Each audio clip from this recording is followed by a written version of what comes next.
Welcome back. My name is Matt Reiners, and I'm the co-founder of Eversound, a company dedicated to improving quality of life for older adults by giving them the gift of hearing. Today, I'm joined by my friend, Julie Podewitz, the former Chief Sales Officer of Vitality Living and the CEO of Grow Your Occupancy. Thanks so much for joining us today, Julie. Oh, my pleasure, especially because you have your special guest.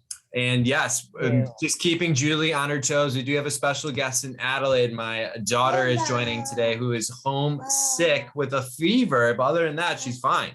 So we can, but excited to talk more with you today here, Julie. Very, very, very excited to chat. Always look forward to our conversations. So Julie, we just did something pretty cool. I remember sitting in a car with you, an Uber, where I forget which conference it was, but it was about a 40-minute ride, and we were kind of going back and forth. And I was, basically trying to sell you on Eversound, and I was sharing all this anecdotal evidence we had of using Eversound in the tour process. And you had, brought up this idea of a case study, which we just completed, and it was really cool to see. And I'm from your point of view, when you kind of do case studies, is there a certain way you're thinking about it? Or because I imagine you're getting hit up all the time from people, but when you're thinking about case studies, what are you trying to show in it? Well, first of all, you didn't have to sell me on Eversound. I'm already sold. From the very first time that I tried it, and we were at I think a different conference at that time. It was in a big room. It was quite loud. We were at the same table, but across the table from each other, and you put the earphones on me and I could hear you crystal clear. So I'm already sold. Plus, I know the impact that Eversound is making on our residents, families, and team members, certainly throughout the business, throughout the industry. But what I look at, Matt, from a kind of, an impact perspective, from a sales and marketing standpoint, is just that. What impact is it going to make? Not do I think it's great, or do I think it might be beneficial? But of course, that might open the door. But it really we look at, okay, what are we trying to improve, or what are we trying to impact? And through our conversations, thinking about the sales, on the sales side, specifically removing any barriers around an individual or individuals coming in for a visit, experiencing the community, both from a perspective of I don't hear well or at all. I may be self-conscious of that, or maybe I won't enjoy it, or maybe it's just too much for me. So removing that barrier or bringing it down a bit, and as well as for those who might, be coming in already, offering Eversound in this case as a tool to enhance that experience. So tracking that inquiry to tour conversion, and then tour to sale and move-in conversion, using Eversound of the prospects who did take advantage of using Eversound. How well did it enhance the experience to the tune of coming back, moving in, and then continuing that experience for them, right? For the residents that use it, and as well as offering for home visits. From a marketing perspective, looking at the differentiator, right? So we're in a very competitive time right now in our business. A lot of businesses, senior living, more competitive than ever. And we really need to look at how do we differentiate the experience for our customers.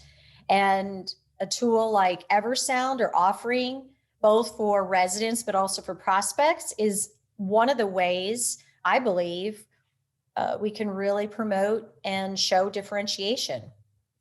Yeah. And I think, you kind of summed it up great there, Julie. And I know for the way that we approached it with Vitality, we basically got Eversound into a handful of your communities. We gave a life enrichment sum, and then the sales and marketing directors some that they could use on the tours. And what I think it's really just speaks to your guys' forward thinking and like trying to do something like that. Cause you know what the number says, 80% of people over the age of 85 have some sort of hearing loss, but 1 in 5 that could benefit from a hearing aid are using it consistently. And hearing loss is one of those senses that if it's negatively impacting a resident, it definitely impacts quality of life, right? And it doesn't allow us to connect with people around us to the full extent. And, you know, one of the things that I noticed too, because the data was quite telling in the communities that had Eversound versus those that didn't. But one of the things that I found really interesting, I talked to one of those family members who went on a tour, saw Eversound as being the adult child. And she said, Matt, I tried Eversound and it was a prayer answered. And she went on to tell me how she was able to communicate with her mother. She still uses Eversound today. And she was saying how like just cuts the amount of time that they need to do things. And it's just been really cool to see that. But I would love as like, you know, we're kind of thinking about this case study and like how we actually did. Did you have any learnings from your side? I know we definitely had some from our side of like how we in the future could make these case studies that much better. Mm-hmm.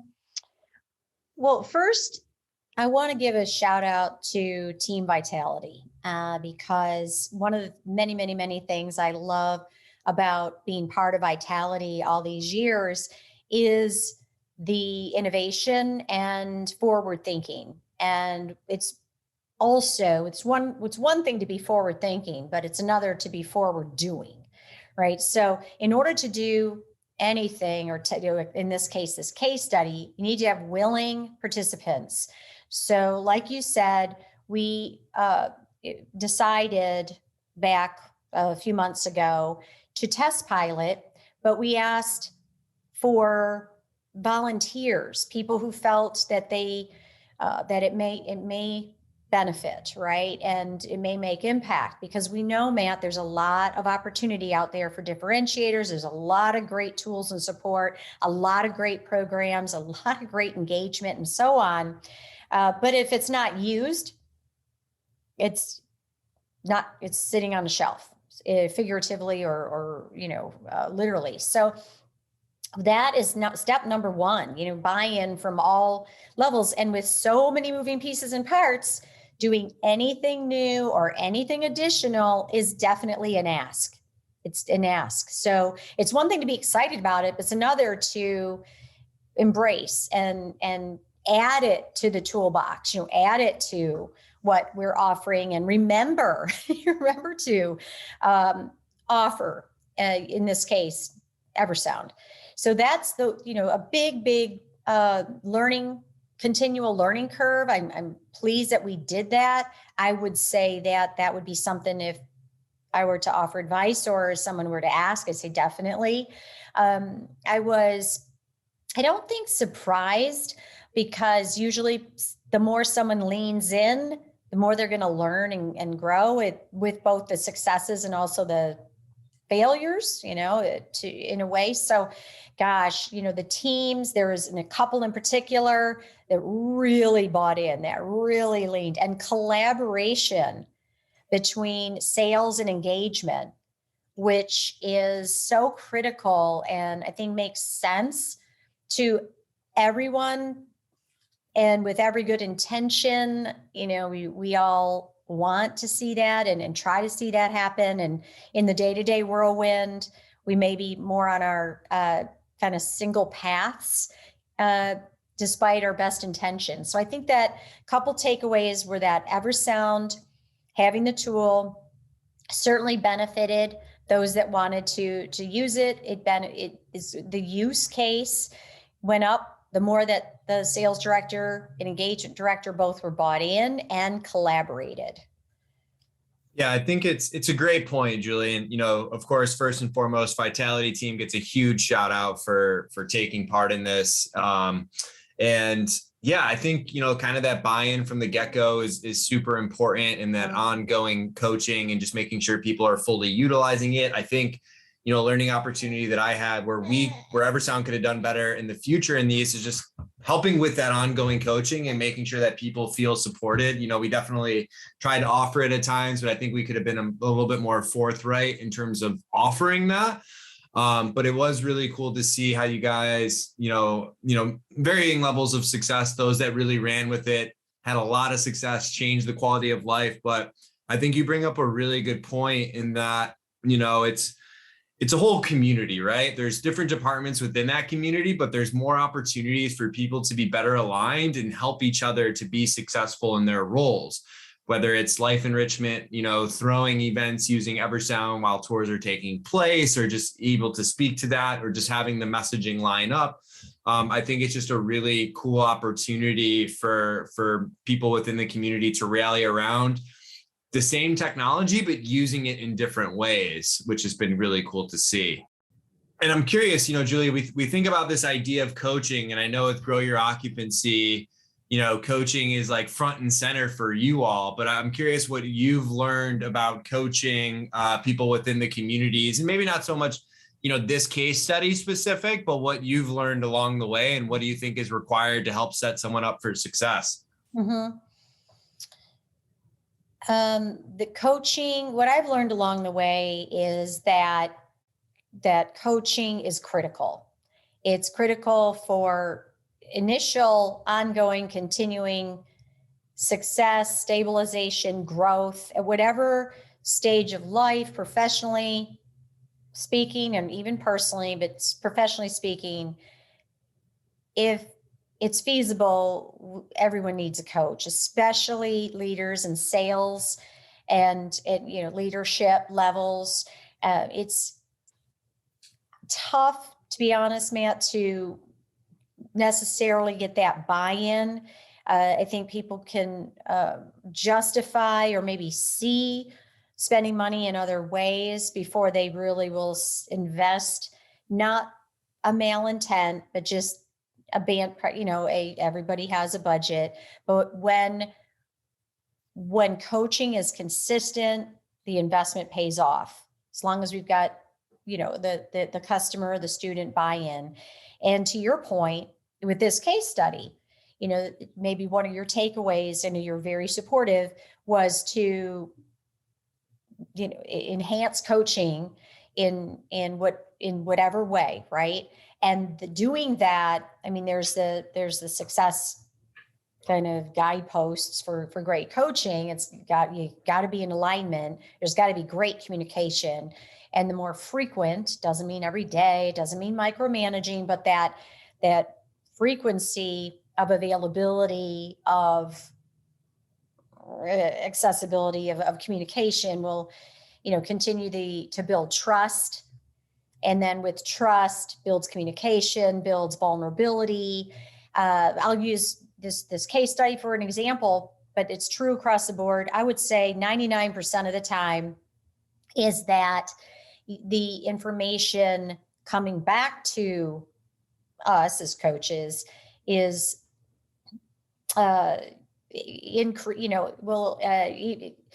increases our ability to help when the trust is there. So even if that is, quote, perceived as negative feedback, like, oh, hey, for instance, Matt, what I've offered this the last 10 tours and they haven't taken me up on it. And can you help me out on this? Or I don't know, I think that people feel awkward using it. Or for me, gosh, I'm trying to recap, and people seem to be wanting to, get out of the building, at the end of the tour, or they keep nodding their head externally, but I think internally they're saying no.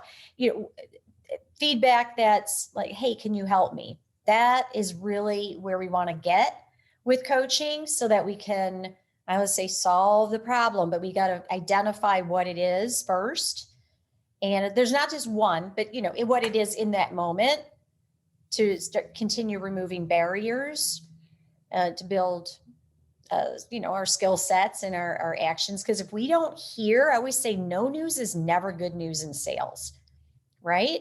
So if you aren't hearing, for instance, back from a participant in the case study, it probably wasn't fabulous news. But what we did hear was a lot of positives from those having those positive experiences. So that's what I would kind of summarize around coaching, because it's all about building people and skill sets, and people, process, product. Got to have the processes, got to have the product, but boy, oh boy, people are going to make the greatest impact, or be the biggest anchor around growth. Yeah.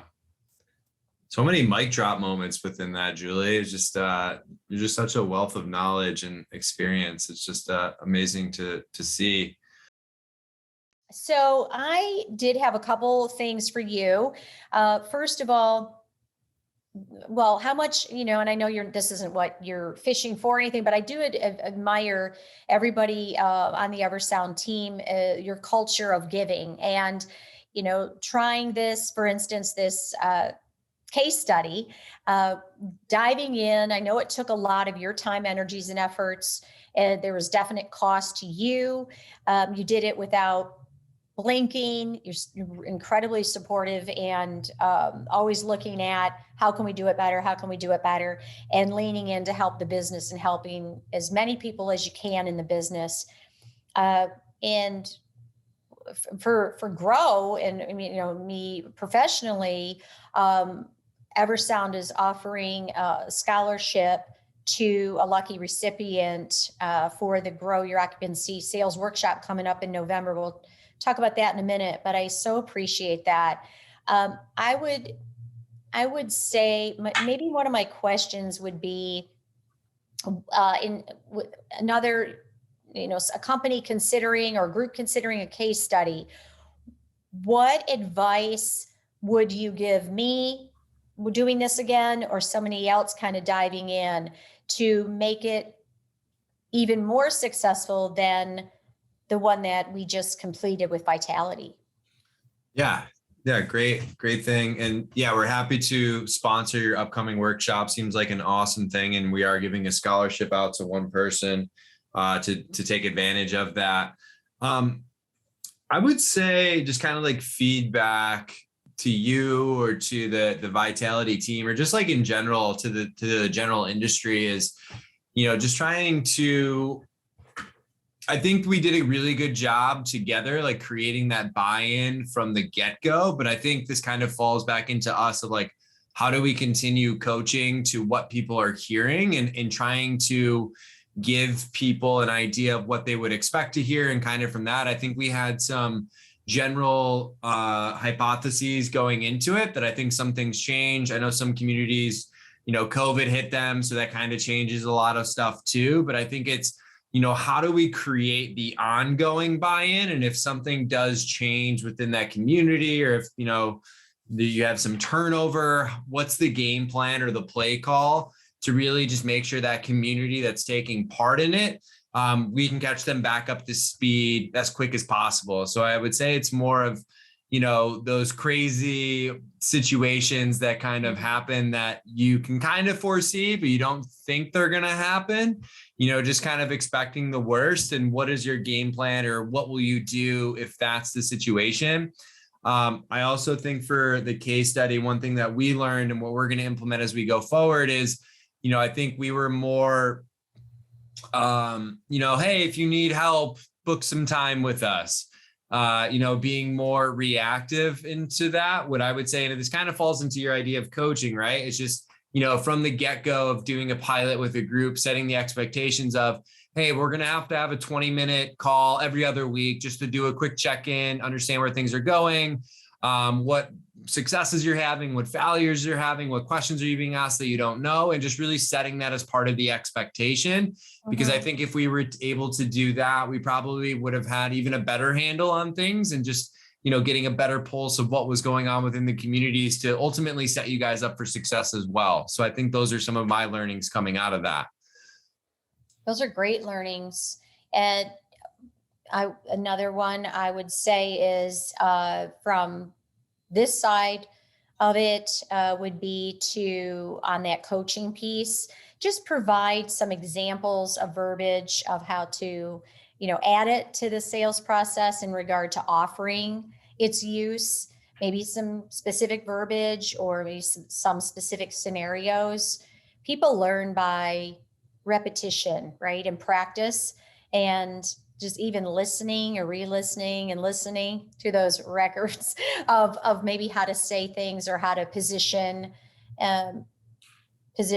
selling or presenting, the tool, or in this case, Eversound. I do want to make mention, I think you're putting some data together for those who like to dive into that. We did very carefully look at conversion metrics. And while we know that there are multiple factors, right, in that go into each A lot of variables. these, a lot of variables.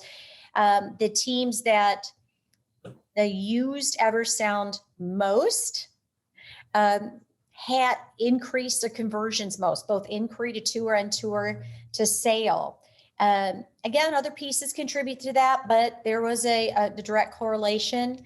Another thing I would add to anybody wanting to potentially do this is, or something like it, would be to not burden their team with more data tracking, but perhaps very high level, did 10 tours this week, 3 of them took advantage of Eversound.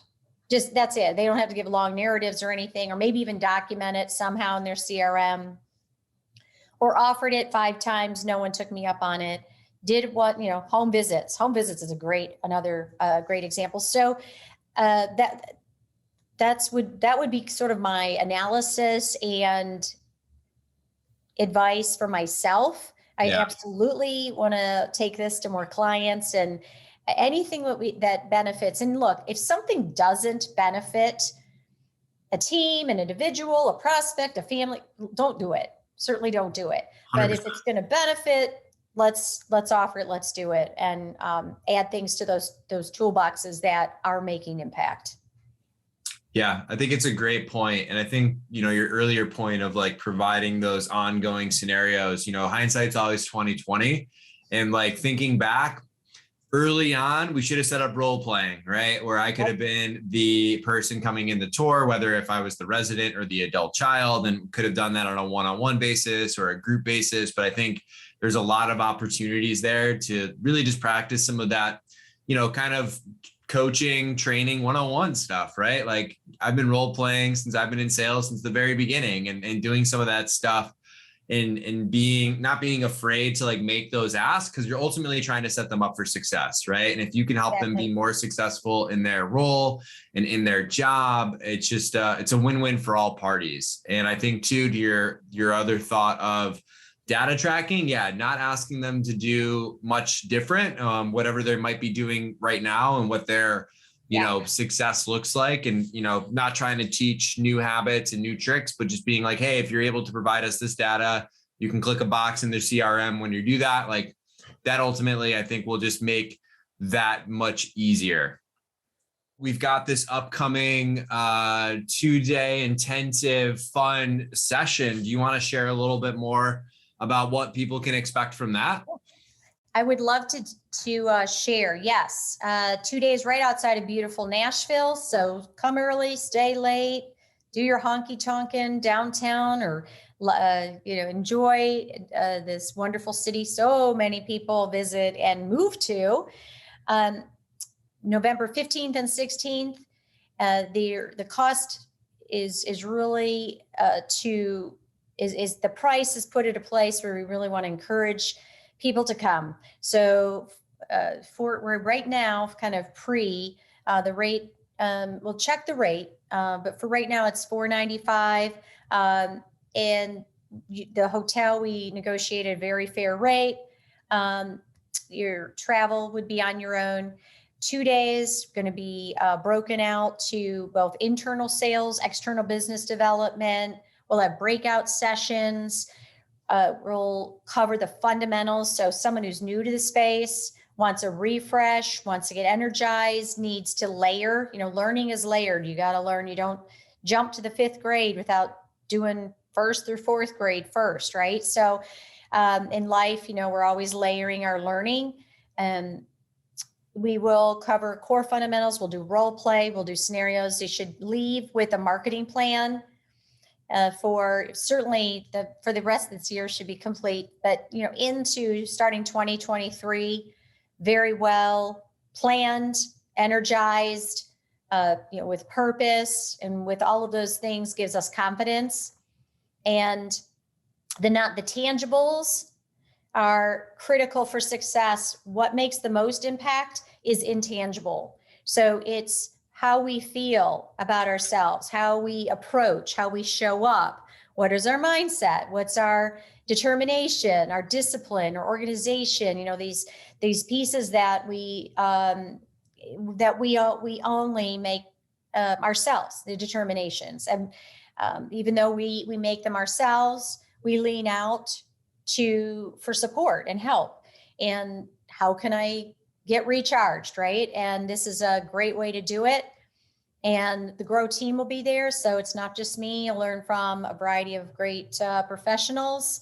And we do have some fun along the way.